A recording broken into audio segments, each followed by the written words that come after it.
দু একটি বাস্তব কথা আপনাদের সাথে শেয়ার করলাম।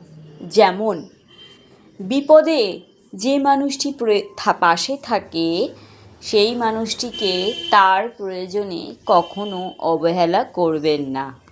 সবাই বলে পাশে আছি, কিন্তু ঝড় উঠলেই বোঝা যায় একমাত্র ছাতা ছাড়া পাশে কেউ থাকে না।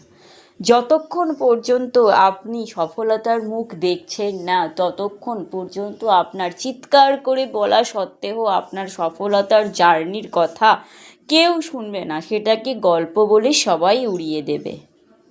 জীবনটা রিলস নয়, এখানে পজ, এডিট, ডিলিট বলে কোনো অপশান নেই।